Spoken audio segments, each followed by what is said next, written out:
2019 quarterly labor force survey found that about 3 million people were working in the informal sector. At the time, this was just under 20% of the country's total employment, with South Africa's official unemployment rate near 30%. Many informal workers are found in the country's villages, townships and downtown areas. What measures has government put in place to support the informal sector and ensure its survival? Tebogo Khaas is joining us now, President of the SMME Forum. Tebogo, good evening and thank you for your time. We have seen relief being announced, for example, in the tourism sector, and when you asked the players in the formal sector, they said, look, that relief is very small for them, but it would benefit SMMEs and smaller outfits that are probably running in the townships. Is that true, and did that filter down? Look, I think we need to depart from the premise that government didn't have sufficient fiscal play to be able to provide the kind of relief that would have been sufficient to cover all SMEs, especially the informal sector. And with that in mind, you'd also appreciate the fact that we had been experiencing economic downturn even prior to the COVID pandemic itself, and as a result of which it has put government coffers under severe strain, and it had very little to play around with to be able to offer by way of relief.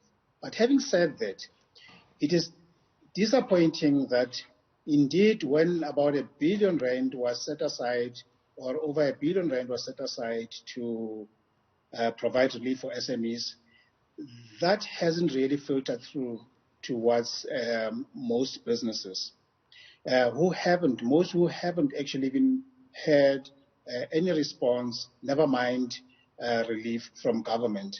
I have been personally involved with some of the SMEs, some who face even who are in dire straits, and who have been shunted from pillar to post in their quest to seek relief from government.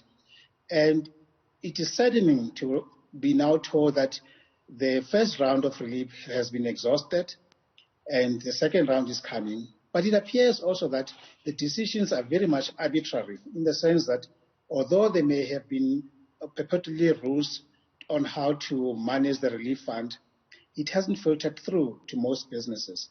And in most instances, some SMEs have really been shunted and being pointed towards the commercial banks, and even the commercial banks haven't been able to come to the party. In most instances, they'll only advance the 750 rands relief for weekly wages, without regard of the fact that wages are just but one part of the whole business costs or drivers, because you also need to take cognizance of the fact that there's leases, there's rentals for property or vehicles, and other things or input costs that SMEs ought to be assisted with.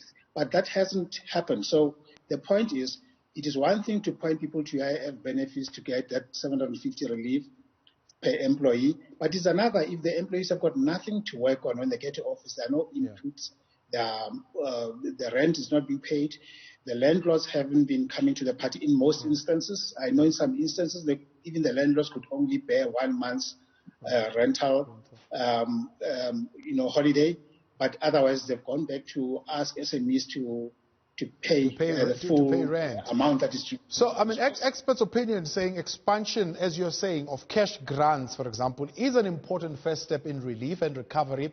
It is also imperative that policymakers now explore avenues that will increase the resilience of the SMME sector in the wake of this pandemic. So what is it that they can do policy-wise to increase the resilience of the sector?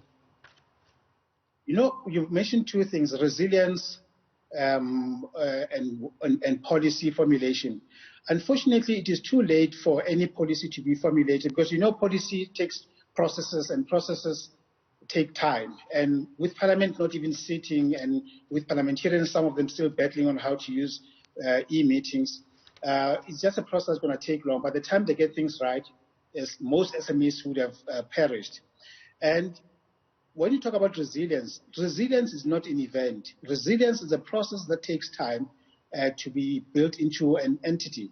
And to the extent that when a hardship befall a small business and which hasn't been prepared to withstand tough conditions, and mostly they live from hand to mouth or on week-to-week basis, when they are not earning any cash in a month or more, any resilience that may have been there just goes away, because you'll be able to trade yourself out of the hardships. But to the extent that COVID imposes, it bars small business to be trading, therefore most of them are affected cash flow-wise, a result of which they cannot be resilient, they cannot be in a position to be able to ward off the kind of hardships that are faced with.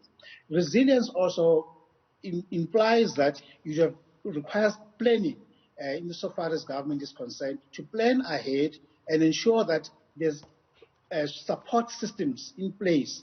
You would notice that when this COVID and the National Disaster Act was declared, the small business department were in 60s and 7s. They didn't have a database. They didn't know who the SMEs are out there. They didn't know how to contact them.